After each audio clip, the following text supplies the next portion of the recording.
안녕하세요. 저는 종갓집에서 종사를 했던 40대 여자입니다.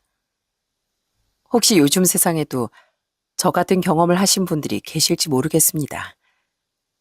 저희 시어머니와 시누인 자기들도 딸이자 며느리면서 제게 이유 없이 명령하고 트집을 잡곤 했거든요.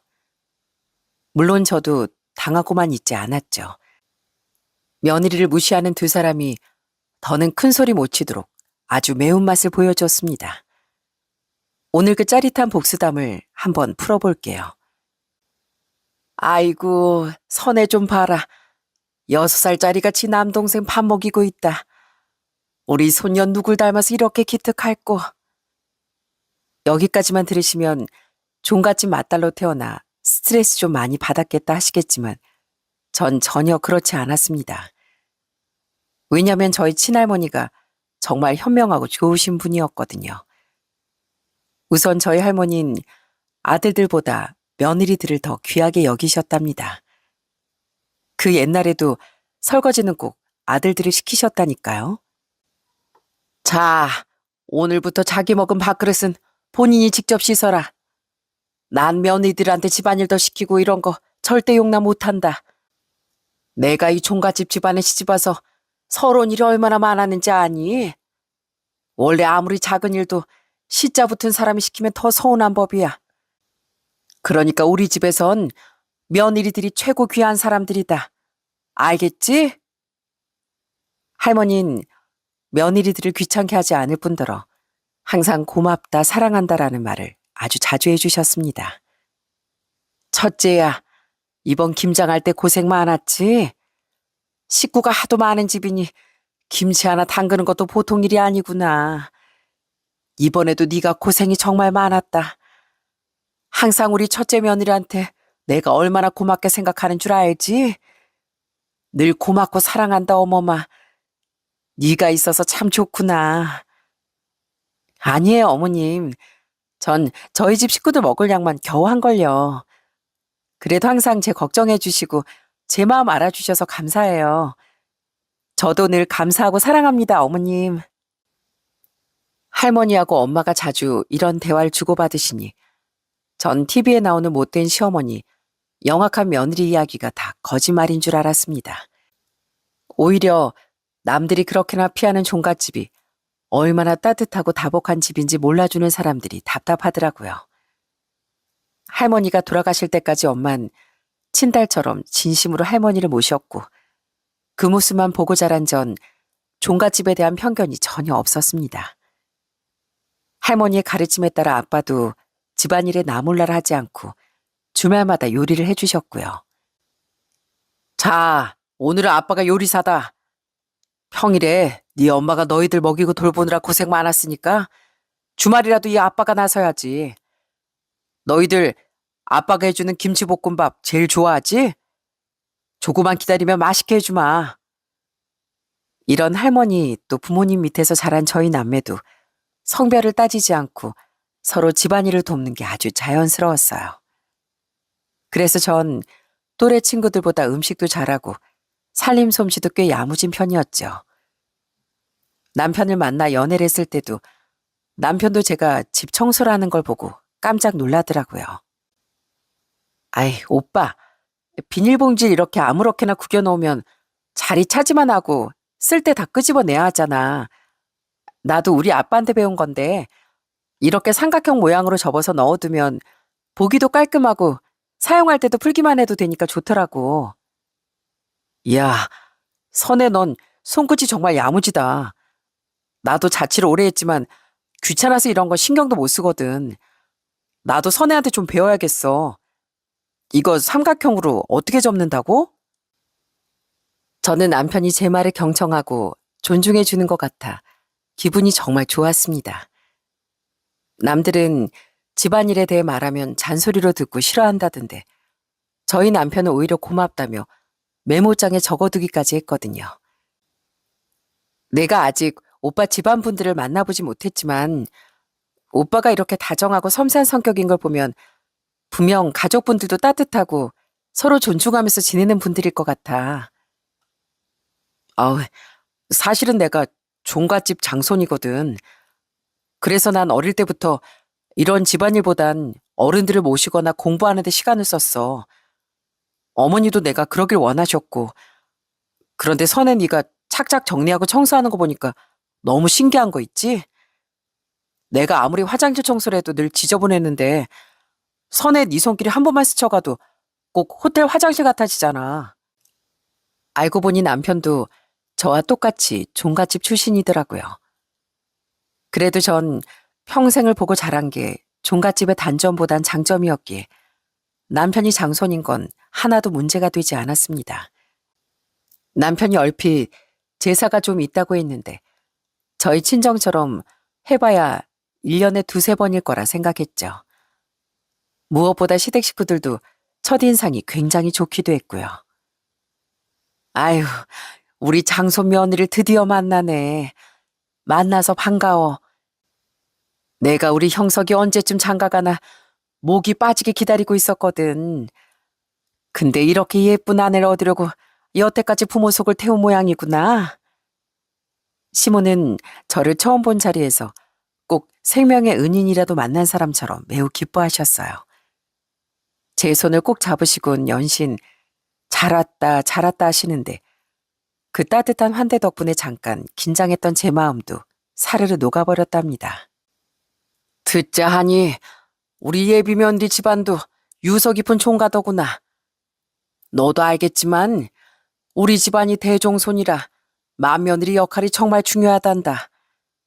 우리 둘째 아들 녀석이 장남보다 먼저 결혼을 해서 순서가 조금 꼬이긴 했다만 이제라도 집안의 질서를 바로잡을 수 있겠어. 시부가 이렇게 말씀하시는 데는 이유가 있었습니다. 우선 남편은 3남 1녀 중 장남으로 밑으로 동생이 셋이나 있었어요. 시모는 동서와 제가 앞으로 할 일이 많다며 결혼 전에 직접 만남의 자리를 주선해 주기도 했고요. 시모 덕분에 시동생과 둘째 동서, 제 남편까지 식사 자리를 갖게 되었는데 저희 둘째 동서 말도 없고 정말 내성적인 사람이더라고요. 그렇게 많이 이야기를 나누지 못하고 헤어지나 했는데 헤어지기 직전 동서가 이런 말을 했습니다. 형님, 결혼 축하드려요. 앞으로 힘든 일 있으시면 제가 옆에서 많이 도울게요. 저희 시어머니가 정말 요즘 시대에 맞지 않은 분이시거든요. 조심하시는 게 좋아요. 정말요? 제가 만났을 땐 따뜻하게 말씀도 잘해주시고 좋으신 분 같던데요. 그래도 우리 앞으로 잘 지내봐요. 저도 잘 부탁드려요.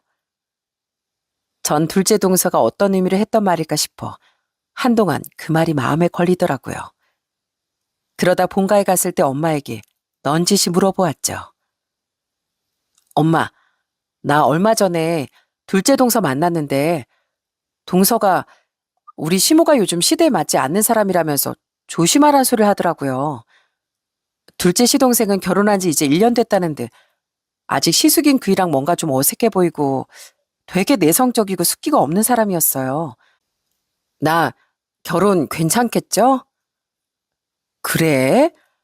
뭐 아직 사부인을 많이 겪어보지 않아서 어떤 분인지 잘 모르겠네. 그래도 우리 딸은 똑똑하고 야무지니까 잘 해낼 거야. 이때까지 네 할머니하고 엄마가 어떻게 지냈는지 다 봤지? 항상 어른들께 예의 갖추고 공손하게 행동하면 아무리 보수적인 시어머니라도 네 진심을 알아주실 거야. 엄만 제가 잘 해낼 수 있을 거라 용기를 주시더군요. 저도 할머니 엄마처럼 사이좋은 고부관계가 될 거라고 믿으며 그렇게 마음을 다잡았고요. 그렇게 전 결혼을 하게 되었고 저희 부부는 시댁에서 그리 멀지 않은 곳에 집을 얻었습니다. 시댁과 거리가 가깝다 보니 시모는 자주 저희 부부를 불러 맛있는 것도 해주시고 좋은 말씀도 많이 해주셨습니다.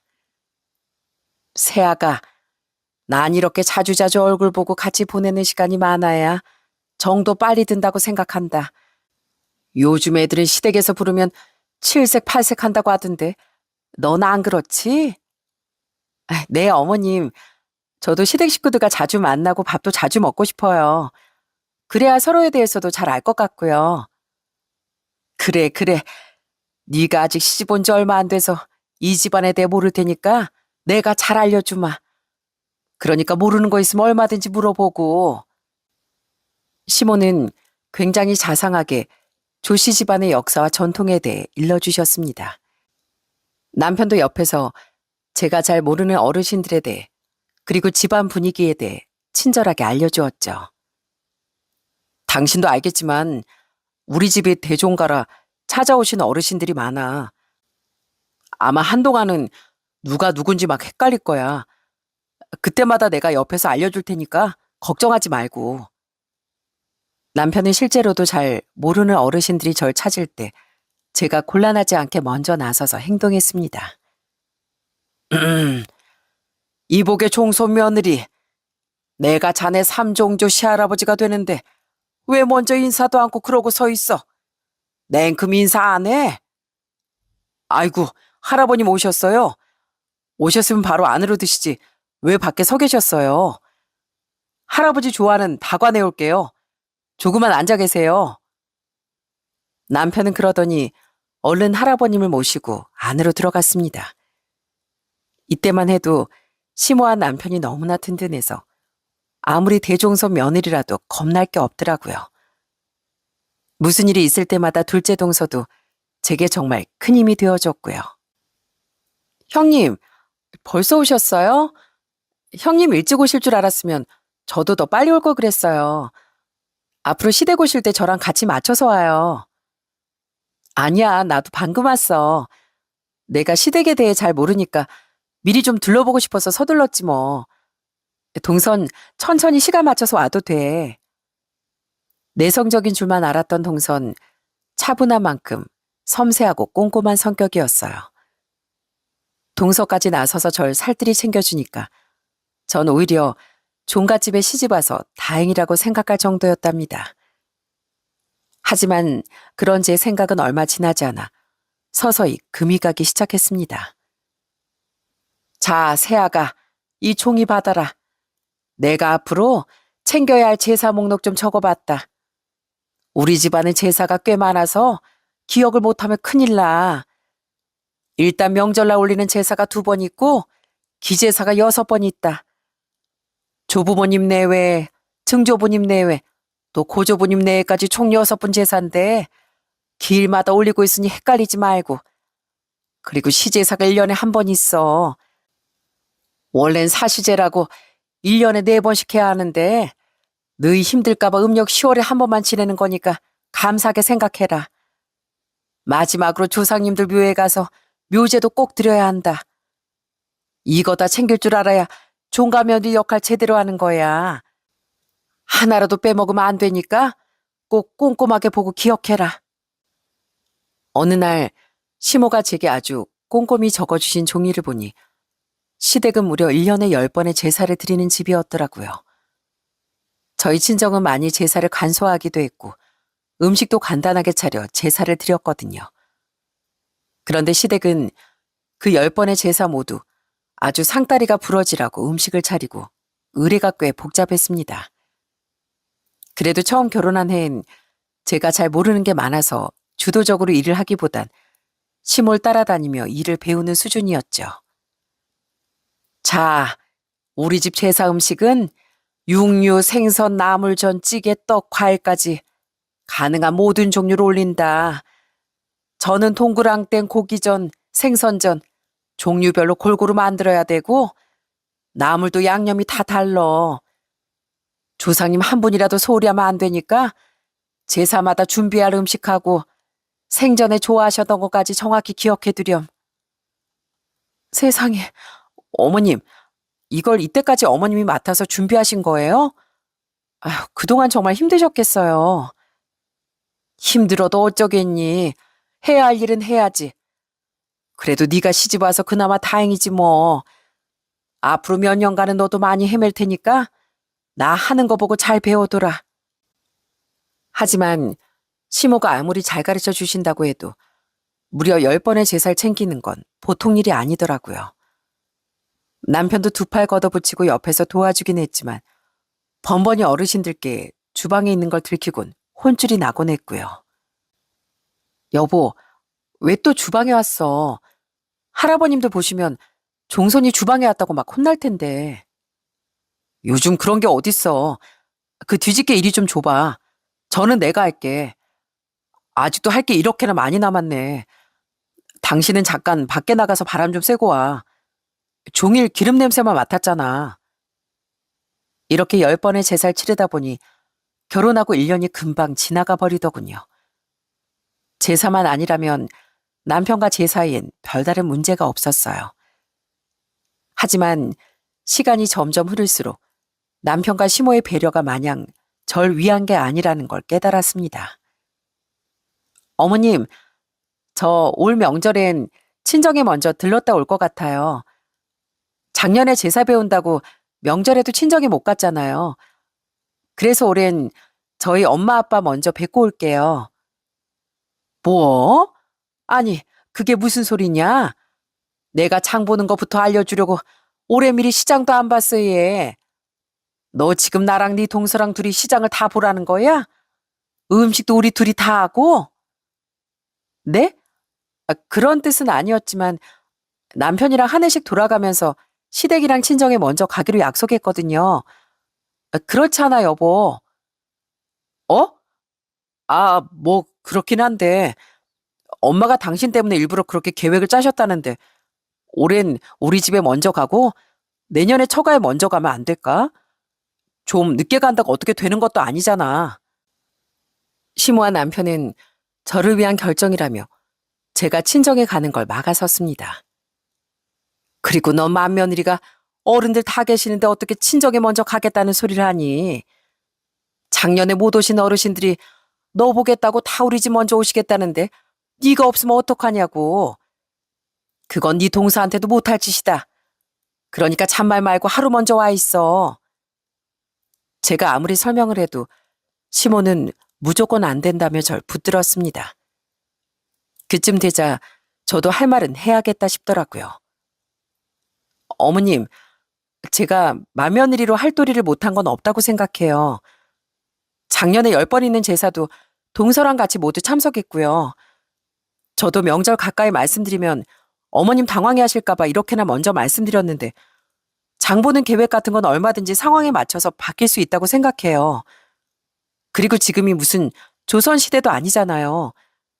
저희 친정도 종갓집인데 저희 할머니는 항상 어머니께 친정부터 다녀와도 좋다고 하셨거든요.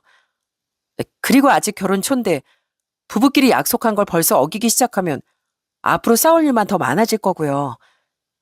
제가 해야 할 일은 명절 전에 해놓고 가겠습니다. 그러니까 어머님도 이해해 주셨으면 좋겠어요. 당신도 내 마음 알지? 어? 알지. 엄마, 올해는 처가에 먼저 갔다 올게요. 이해 좀 해주세요. 엄마, 그럼 저희 가요? 남편은 결국 어버버하며 제 말을 따랐고 시모는 절 연신 째려보시며 한숨을 푹푹 쉬셨습니다. 그전까지 좋기만 하던 시모의 관계가 틀어지기 시작한 게 그 무렵인 것 같네요. 그 이후부터 시모는 사사건건 제게 트집을 잡기 시작했습니다. 넌 종손 며느리가 옷차림이나 머리꼴이 그게 뭐니? 너 그러고 다니면 근본 없는 집안이라고 다들 욕한다. 당장 가서 머리 검게 염색하고 옷도 더 단정한 걸로 입고 와. 아유, 종손 며느리가 그렇게 입을 해 벌리고 웃지 마라. 채통을 지켜. 밥 먹을 때도 좀 조신하게 먹고. 내가 이런 것까지 다 말해줘야 되니? 아유, 며느리 둘이 있는 게 하나는 사사건건 마음에 안 들고 하나는 느려 터져서 답답해 죽겠네 아주. 내가 조상님을 얼마나 열심히 모셨는데 왜 며느리 운은 안 주셨나 몰라.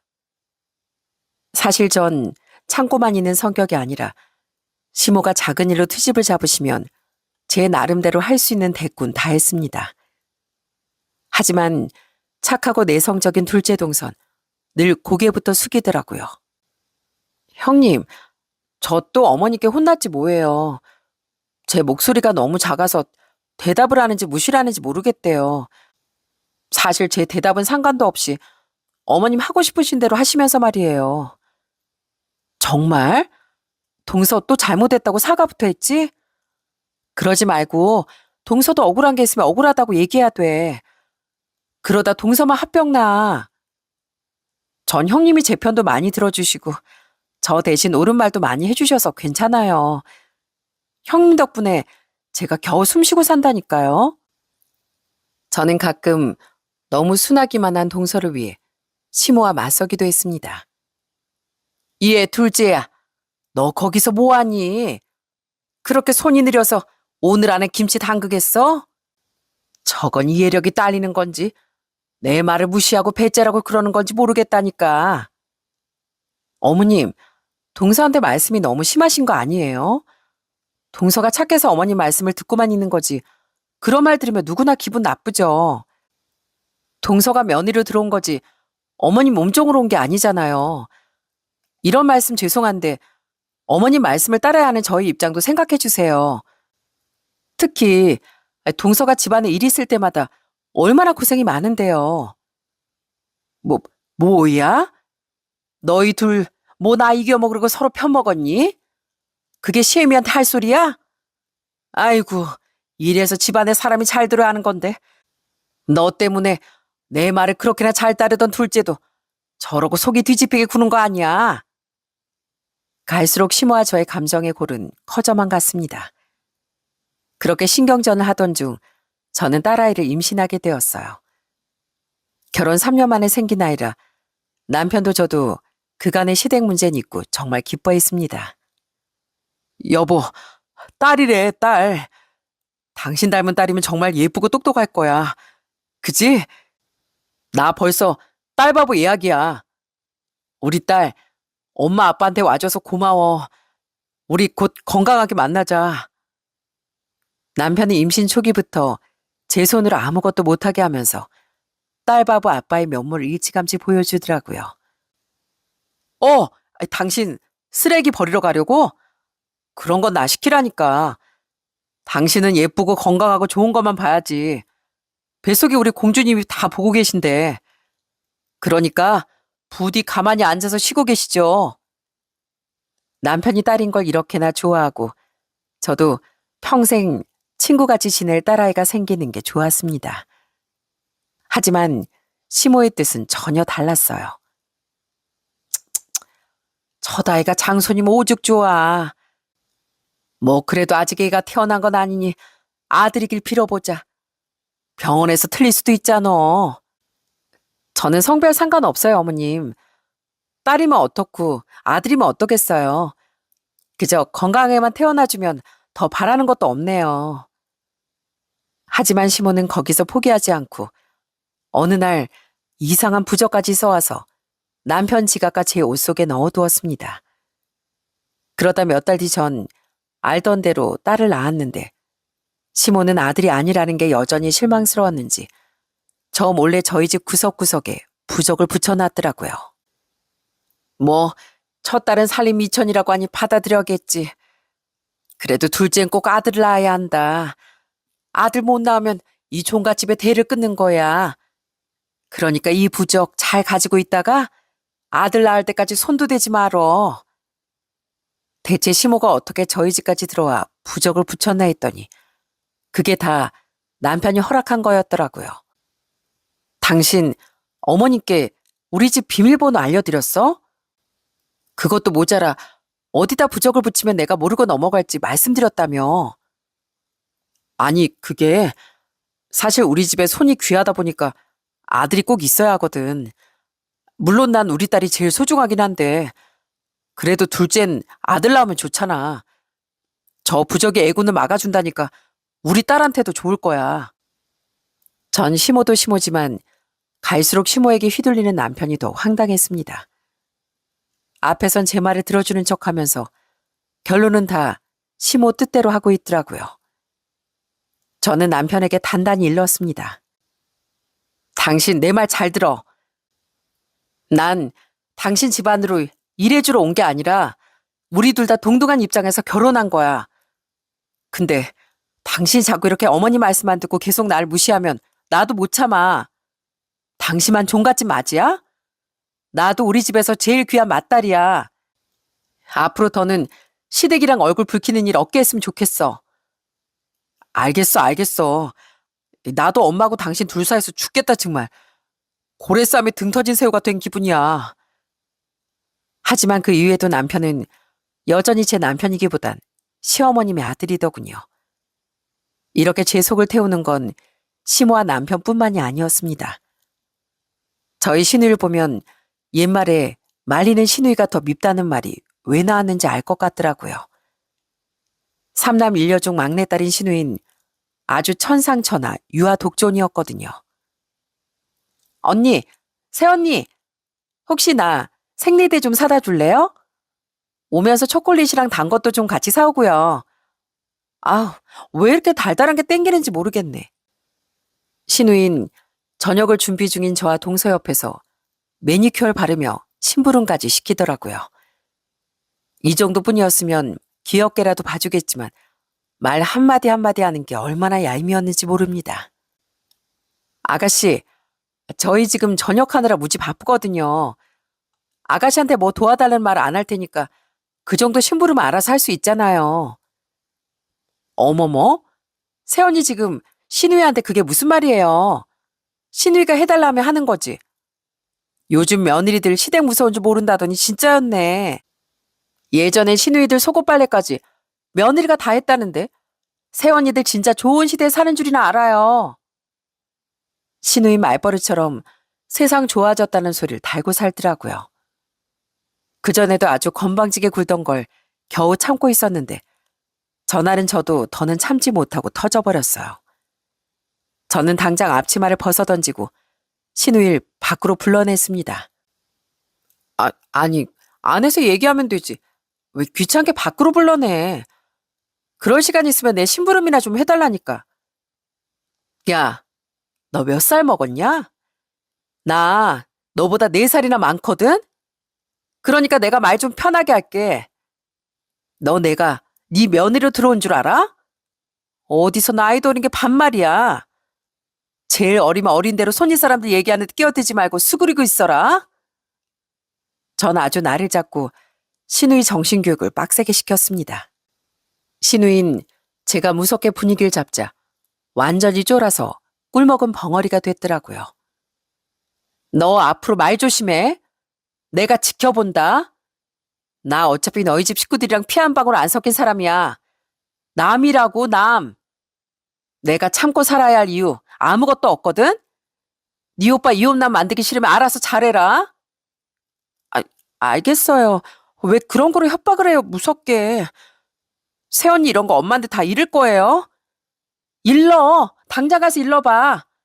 어떻게 되는지 내가 보여줄 테니까. 시누인 평소에 그렇게나 일러바치더니 제가 진짜 무서웠는지 그날은 찍소리도 하지 않고 가만히 있더군요. 둘째 동서도 조용해진 시누이가 신기했는지 제게 비법을 묻기도 했습니다. 형님, 대체 나가서 뭐라고 하신 거예요? 아가씨가 뭐 달라는 소리도 안 하고 방에만 틀어박혀 있네요. 방법이 다 있지. 원래 애들한텐 가끔 엄하게 말해야 말을 듣거든. 그렇게 다행히 시누인 제 선에서 정리가 되는 듯 했습니다. 하지만 여기서 모든 문제가 해결됐다면 제가 이렇게 사연도 쓰지 않았을 겁니다.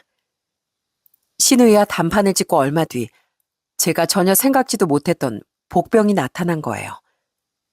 그건 바로 셋째 도련님과 결혼하게 된 셋째 동서였습니다. 듣자니 셋째 동선 치과 의사라고 하던데 직업이 직업인 만큼 콧대가 아주 하늘을 찌르더라고요. 시모도 셋째 동서 앞에선 아주 절절맸고요.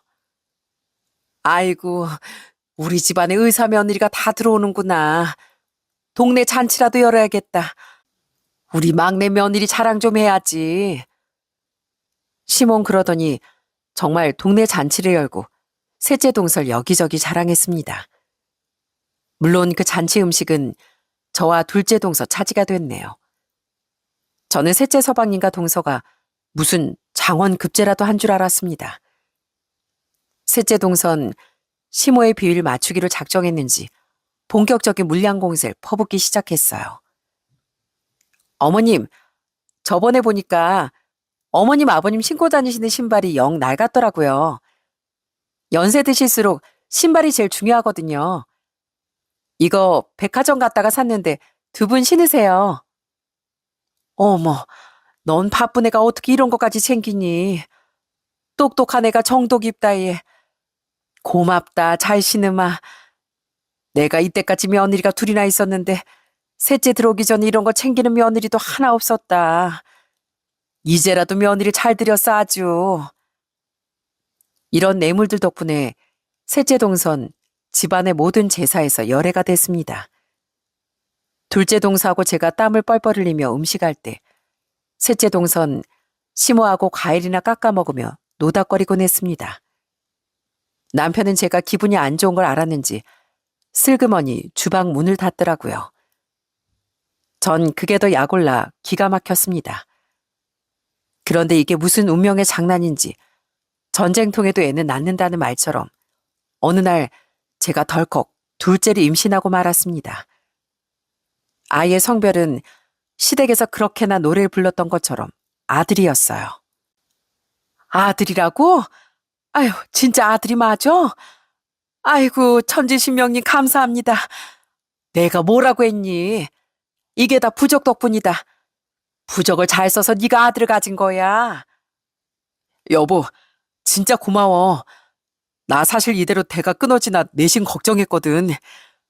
이제 아들을 봤으니까 아주 두 다리 쭉 펴고 자겠다. 그지 엄마? 아들을 가진 건 저도 물론 기뻤지만 심오한 남편이 단순히 아들이라서 더 기뻐하는 걸 보고 황당하기 짝이 없더라고요. 제 아이를 순수하게 기뻐하는 사람은 친정 식구들과 우리 둘째 동서뿐인 것 같았죠. 형님, 어서 방에 들어가서 쉬세요. 제가 정리하고 들어갈게요. 홀몸도 아닌데 무리하지 마시고요.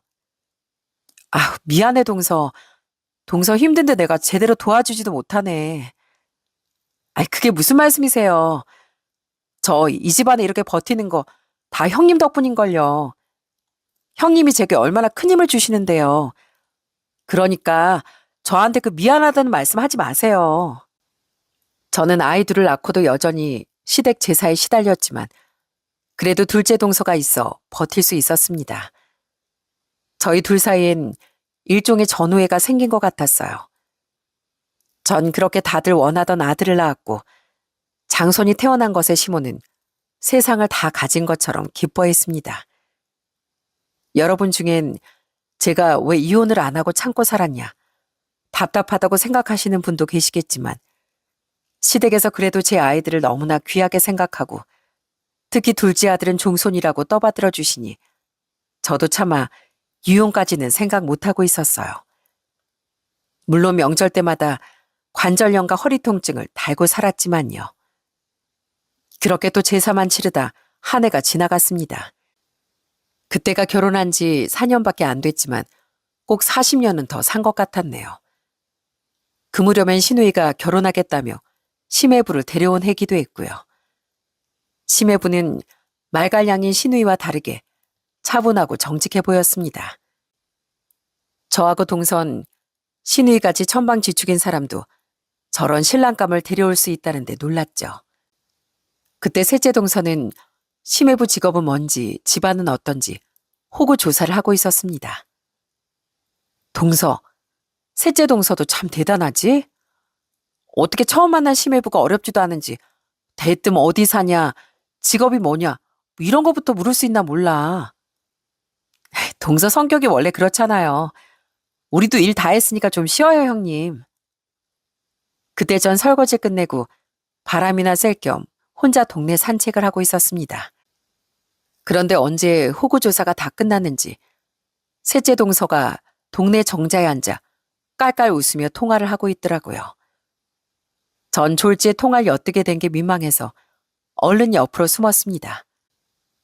그리고 얼마 뒤 셋째 동서가 통화 중인 사람의 정체를 깨닫고 매우 놀라고 말았어요. 자기야, 나도 보고 싶지. 정말 보고 싶다고.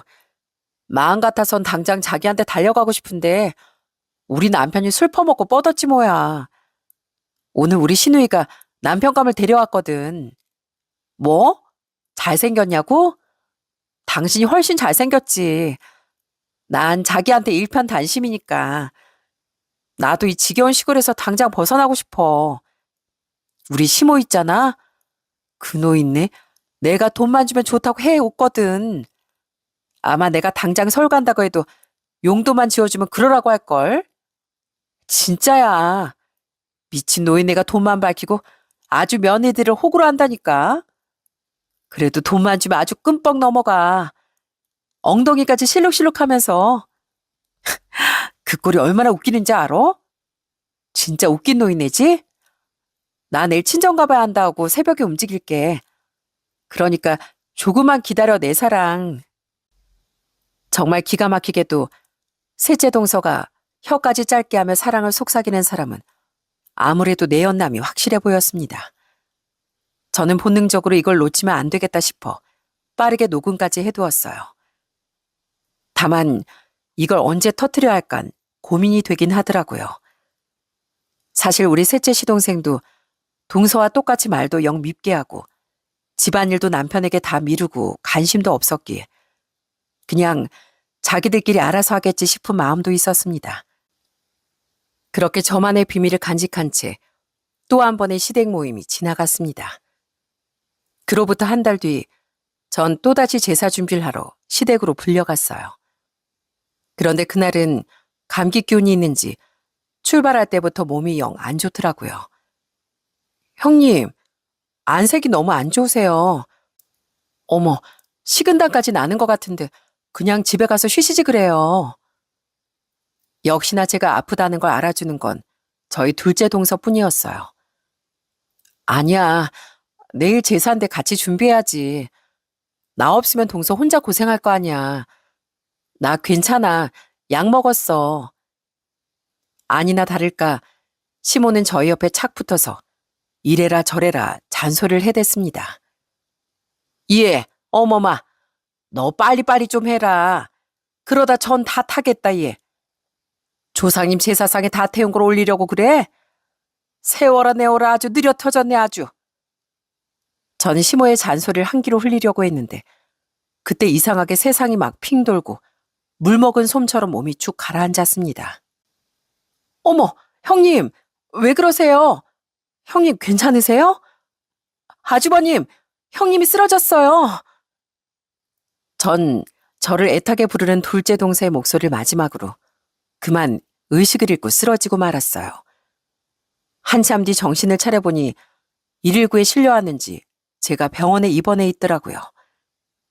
제가 힘들게 눈을 떴을 때 제 앞엔 딱 2명의 얼굴이 보였습니다. 그건 시모와 둘째 동서였어요. 어머마, 이제 정신이 좀 드니? 너 몇 시간을 잔 건 줄 알아? 아주 그렇게 자다가 코까지 골겠더라 너. 너 3시간이나 잤어. 형님, 괜찮으세요? 어지럽진 않으세요? 전 형님 큰일 나는 줄 알고 정말 깜짝 놀랐어요. 둘째 동선 연신 울먹이며 제 다리를 주무르고 있었는데 시모는 팔짱을 딱 끼고 제가 마치 늦잠이라도 잔 사람처럼 타박했습니다. 전 그래도 며느리가 제사 준비하다 쓰러졌는데 괜찮냐는 소리가 먼저 나올 줄 알았어요.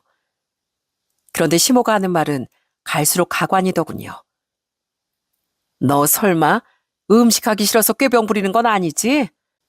의사 말론 조금 안정을 취하면 괜찮다던데 이만 좀 일어나지 그러니. 아무리 제사 지내는 게 싫어도 맏며느리가 이러고 대자로 뻗어자는 게 말이 돼? 어머님, 제가 설마 꾀병이겠어요? 저 진짜 아파서 쓰러진 거예요. 아이고 무서워라. 저 시엠이 째려보는 것 좀 봐라. 너 표정 보니까 이제 다 나은 것 같네. 내가 너 보면 우리 딸 시집 보내기가 영 싫다니까. 우리 예비사에도 외아들이라는데 내 딸이 시집가서 너 같은 취급받으면 어떡하니? 그럼 내 마음이 아주 찢어질 텐데. 나 눈에 흙이 들어가도 그 꼴 못 본다. 내 딸 시집살이 당하는 꼴 절대 못 보지 그럼. 그렇고 말고. 시몬이 이제 시집갈 시누이가 걱정됐는지 저와 비교를 하면서 경악스러운 말을 내뱉었습니다. 저 말이 아파서 쓰러진 며느리를 두고 할 소린가요? 네? 어머님, 그럼 저는요? 전 그런 시집살이 당해도 되고요? 그렇게 시모의 말에 반박하려던 참에 남편이 병실 안으로 들어왔습니다. 남편은 제가 일어나 있는 걸 보곤 갑자기 제가 덮고 있는 이불을 옆으로 제쳤어요. 당신 이제 괜찮은 거지? 그럼 빨리 집에 가자. 지금 저녁 시간 지났는데 밥 차리는 사람 없다고 다들 난리야. 딱 보니까 멀쩡해 보이는 것 같은데 얼른 일어나. 남편 말을 들으니 지 마누라가 걱정돼서 온 게 아니라 밥 차릴 사람이 없어서 데리러 왔던 모양이었어요. 뭐라고? 지금 밥할 사람 찾으러 여기까지 왔니? 당신도 필요 없고 어머님도 꼴도 보기 싫으니까 당장 나가세요. 나 도저히 당신 같은 사람들이랑 한 가족으로 못 살겠어요. 어머님도 진짜 그러시는 거 아니에요. 딸이 그렇게 걱정되면 시집을 보내지 말던가요. 며느리 시집살인 그렇게 시키면서 시누이 시집살인 걱정이세요? 저도요. 저희 집에서 귀한 딸이에요. 제가 이렇게 소리를 버럭 지르자 제 곁에 있던 둘째 동서가 제 편을 들어주더군요. 평소에 그렇게 얌전하던 동서도 화가 났는지 목소리가 커졌습니다.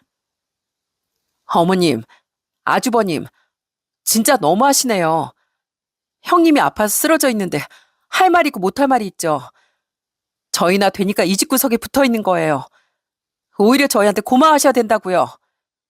형님, 저희 이 집 며느리 이만 반납해요. 우리가 뭐가 아쉬워요? 우리가 친정이 없어요? 직업이 없어요? 이런 취급 받을 이유 없다고요. 그래, 내가 딱 하고 싶던 말이 그거야. 어머님 동서 말 잘 들으셨죠? 당신도 똑똑히 들었지? 동서하전 그러곤 둘이 합창으로 당장 이혼하겠다고 선언했습니다. 너희들 뭐하니 지금? 둘 다 이혼을 하겠다고? 그게 말이 되는 소리야? 말이 안 되는 것도 뭔데요? 요즘 같은 세상에 저희가 1년에 10번이나 제살 지냈던 게 더 말이 안 되죠. 동선 이제 보니 아주 말도 잘하는 사람이었어요. 시모는 코웃음을 치며 또다시 저희를 무시하기 시작했고요. 참나, 너희가 그렇게 나오면 내가 무서워할 줄 알고? 나도 너희처럼 말만 많고 쓸모없는 며느리 필요 없다. 뭐 잘난 게 있다고 감히 시애미 앞에서 이혼하겠다는 소리를 해. 나도 우리 치과의사 며느리만 있으면 돼. 니들같이 잘난 거 하나 없는 며느리 한 트럭 줘도 싫다 이거야. 아, 어머님 셋째 동서 믿고 이러시는구나. 근데 어쩌죠? 어머님이 크게 착각하고 계시는 게 있는데요. 동서, 셋째 동서한테 전화 걸어서 스피커폰 좀 틀어줄래? 둘째 동서는 알겠다며 곧장 셋째 동서에게 전화를 걸었습니다. 통화 연결음이 한참 울린 후에야 셋째 동서가 전화를 받더라고요. 형님들 다 어디 가시고 저만 이렇게 남겨두면 어떡해요. 저 음식 못해요. 그러다 손이라도 다치면 책임지실 거예요? 치과 의사한테 손이 얼마나 생명 같은데요. 동서, 나야. 내가 지금부터 들려줄 게 하나 있거든. 그러니까 나한테 화내고 싶거든. 이 녹음 파일 다 듣고 하네. 알겠지? 전 그러곤 제가 녹음했던 셋째 동서의 통화 내용을 그 자리에서 바로 재생해버렸습니다. 병실 안엔 자기야 보고 싶어, 시모 전 노인네 등등 듣기도 민망한 셋째 동서의 미래가 생생하게 울려 퍼졌어요. 시모는 녹음 파일 안의 목소리가 셋째 동서라는 걸 깨닫고 그 자리에서 주저앉았습니다. 셋째 동선 이게 뭐냐며 소리를 질렀고 전 곧장 전화를 끊어버렸죠. 그리고 시모에게 물었어요. 어머님, 이렇게 잘 나가는 며느리가 있어서 참 좋으시겠어요. 근데 어떡해요? 어머님은 셋째 동서 그렇게나 의지하시는데 동선 어머님 보고 미친 노인네라고 막 욕하고 있네요. 어머니 완전 뒤통수 맞으셨어요. 진짜 그년이 그랬다고? 이걸 진짜 네가 다 직접 녹음한 거야? 네. 셋째 동서가 시댁을 얼마나 무시했는지 집 앞 정자에서 이러고 바람을 피우고 있던데요. 뭐 근데 저희랑 이제 상관없는 일이네요. 저희는 이혼할 거니까요. 그러니까 당사자들끼리 알아서 하세요. 그지 동서? 네 형님. 집안 걸 보니까 하루라도 빨리 탈출해야겠네요. 둘째 동서와 전 아주 오랜만에 주저앉은 시모를 보고 배꼽을 잡고 깔깔 웃었습니다. 그 모습을 보고 당황한 시모와 남편은 급하게 시댁으로 돌아갔고 병실엔 동서와 저 둘이 남았습니다. 동서 아까 보니까 말 잘하더라. 어디서 그런 힘이 났어? 시모가 막 형님한테 하는 말 들으니까 저도 못 참겠더라고요. 저희 아직 젊은데 뭐하러 이런 취급받으면서 식모살이를 해요. 요즘 이혼이 뭐 흠인가요? 형님, 이제 더는 참지 마요, 우리. 동선 큰 결심을 한 듯 두 주먹까지 불끈 쥐었습니다. 저희 4년간의 결혼 생활은 그렇게 종지부를 찍게 되었네요. 둘째 동선 참을 수 없었는지 저보다 먼저 이혼서를 접수했습니다. 눈치 없는 저희 남편은 아직도 정신을 못 차렸는지 둘째 동서 흉을 그렇게 보더라고요. 아니, 재수씨 그럴 줄 몰랐는데 완전 웃긴 여자더라. 글쎄 이혼 안 해주면 소송 건다고 완전 으름장을 놨대. 웃기긴 니네 집안이 더 웃기지. 너 내 말 뭐로 들었니? 나도 너랑 이혼할 거야. 내일 당장 이혼서를 접수할 거니까 당신도 얼른 서류 써. 소송 걸리기 싫으면. 뭐? 당신 그 말 진짜야? 아직 화 안 풀렸어? 아니, 내가 잘못했다고 했잖아. 진짜 쪼잔하게 이러지 말자. 너야말로 정신 좀 차리고 살아. 네가 장남이라고 해서 뭐 잘난 게 있어? 돈이 많기래, 능력이 있기래. 그깟 장남 타이틀 하나 달고 그만 으스대. 그리고 너 완전 마마 보이거든? 너 나이도 40이 넘었으면서 이제 엄마 뒤 좀 그만 따라다녀라. 한심하다 정말. 남편은 아닌 척하면서 사실 어른들만큼이나 보수적이고 꽉 막힌 사람이었더라고요. 저한테 며느리로서의 역할을 강요하고 제사를 모시라고 종용한 것도 남편이었으니까요. 대체 뭐가 그렇게 불만인데? 예전에 며느리들 다 그러고 살았어. 그럼 종갓집이 시집 오면서 그 정도도 각오 안 했냐? 전 여전히 자기 잘났다고 나불거리는 남편 얼굴에 그대로 이혼서를 던져주었어요. 그리고 저희 친정에도 이혼하게 되었다고 조심스럽게 말씀드렸고요. 전 사실 친정 부모님께 제가 크게 혼이 날 줄 알았습니다. 그런데 저희 부모님은 누구보다 제 마음을 먼저 살펴주셨어요. 선혜야, 너 괜찮어? 아휴, 그동안 네가 얼마나 속상한 일이 많았을까. 내가 너 총각집에 시집간다고 했을 때 말렸어야 했다. 난 그저 우리 시어머니 생각만 하고 그 집 인간들도 상식적일 줄 알았지. 너 잘 생각했어. 얼른 애들 데리고 집으로 오너라. 엄마 물론이고 아빠도 눈물까지 보이시며 제가 그간 얼마나 고생이 많았는지 헤아려 주셨답니다. 전 부모님의 응원에 힘입어 끝까지 이혼을 밀어붙였어요. 물론 그 과정에서 힘든 일이 아주 많았습니다. 우선 제가 셋째 동서가 바람난 걸 폭로한 이후에 화가 잔뜩 난 셋째 동서가 절 찾아온 일이 있었어요. 형님 그러고 사는 게 제 탓이에요? 왜 나까지 물귀신같이 물고 늘어지는 건데요?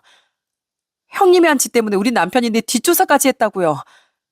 나 진짜 이혼당하게 되면 당신이 책임질 거예요?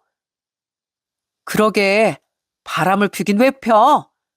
그게 또 뭐가 그렇게 당당하다고 나한테 따지는 거야 지금? 결국 셋째 동사전 머리채까지 잡으며 크게 몸싸움을 하고 말았습니다. 후에 들어보니 셋째 동선 상가남 소송까지 휘말리며 아주 탈탈 털리고 이혼을 당했더군요.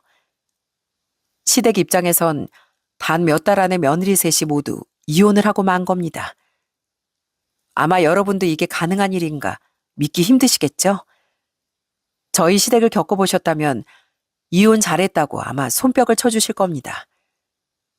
둘째 동서와 제가 오죽했으면 아이들도 있는데 이렇게 이혼을 결심했겠어요? 그러게 남편들이 옆에서 저희 마음만 알아줬어도 이렇게 극단적인 방법까진 쓰지 않았을 겁니다. 요즘 제 전남편은 종손이 애들도 다 뺏기고 이혼했다고 엄청나게 돌림을 당하고 있나 봐요.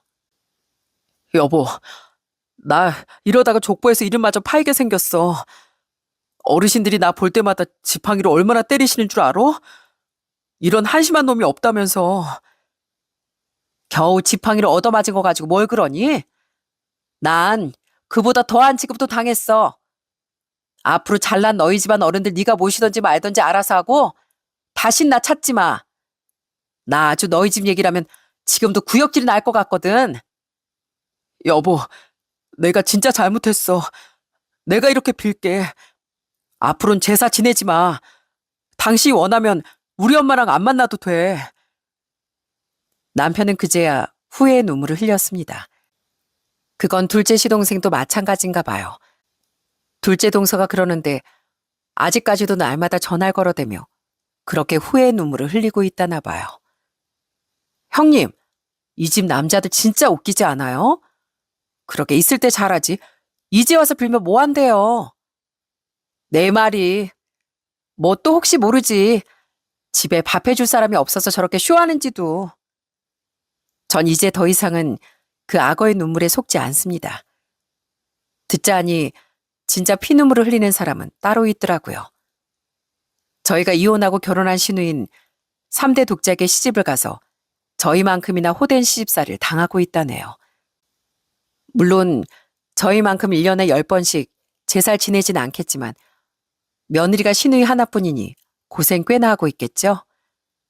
요즘 시모에게 이혼하고 싶다는 소리를 그렇게 달고 산답니다. 엄마, 나 진짜 힘들어서 못 살겠어. 나 그냥 이혼하면 안 돼? 너 이혼이 무슨 장난이야? 아주 자식들이 있는 거 다 이혼했다고 이 엄마 망신 주려고 그래? 엄마도 힘들어 죽겠단 말이야. 시모가 하나 간과한 게 있는데 그 집 며느리가 다 떠난 자리는 원래 며느리였던 시모가 채워야 한다는 거죠. 시모는 70이 다 넘은 나이에 제사 음식을 혼자 다 하고 있다네요. 아이고, 늙음하게 이게 무슨 고생이니? 내가 아주 허리가 휜다, 허리가 휘어. 이게 무슨 팍복한 팔자야? 이 정도면 나름의 복수를 했다고 볼 수 있을까요? 요즘 전 다시 친정으로 돌아가 아이들과 더할 나위 없이 편안한 시간을 보내고 있답니다. 엄마, 난 외갓집 보면 마음이 너무 편해요.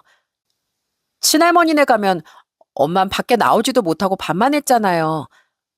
근데 외가 오면 엄마랑 이렇게 놀 수도 있고 할머니, 할아버지도 다 웃고 계세요. 그럼 이게 당연한 거야. 가족끼린 서로 배려하고 아껴줄 줄 알아야 하는 거거든. 저희 아이들도 아빠가 없는 빈자리 힘들어하지 않는 것 같아 다행입니다. 전 요즘도 둘째 동서와 종종 연락하면서 좋은 언니 동생 사이로 지내고 있습니다. 그 힘든 결혼 생활 끝에 유일한 소득이 있다면 바로 저희 동서가 아닐까 싶네요. 형님, 전 사는 게 요즘처럼만 평화롭다면 더는 소원도 없겠어요. 남편이고 시댁이고 다 떨쳐내니까 얼마나 속 시원한지 몰라요. 저희 앞으로도 이렇게 종종 만나서 밥도 먹고 놀러도 가요. 전 동서의 말에 그저 웃어 보였습니다. 정말이지 그동안의 결혼 생활은 상처와 눈물투성이었지만 이젠 절 믿어주는 사람들과 새 출발을 할 수 있다는 게 얼마나 큰 위로가 되었는지 모릅니다. 그래, 우리 이렇게 서로 의지하면서 살자. 남편이나 시댁에 얽매이지 않고 우리만 행복하게 살면 그만이야. 예전 같았으면 시댁 눈치를 보며 힘든 것마저 꾹꾹 눌러 담았을 텐데 이젠 그럴 필요가 없어졌네요. 더는 제 삶을 희생하지 않고 아이들과 웃으며 살아갈 용기를 찾았으니까요. 이혼의 아픔은 분명 컸지만 그 끝에 찾아온 평화는 더없이 달콤합니다. 앞으로도 오늘의 용기를 잃지 않고 씩씩하게 살아가야겠죠. 앞으로 제 인생의 며느리 노릇은 더는 없을 것 같습니다. 저는 조금 더 이 후련함과 해방감을 느껴보려고 해요. 자유의 맛이 바로 이런 걸까요? 제 일은 그대로의 살아가는 삶이 참 좋기만 하네요. 제 사연 재밌게 들으셨다면 여러분도 저와 동서의 새로운 출발을 응원해 주셨으면 감사하겠습니다. 들어주셔서 정말 감사합니다.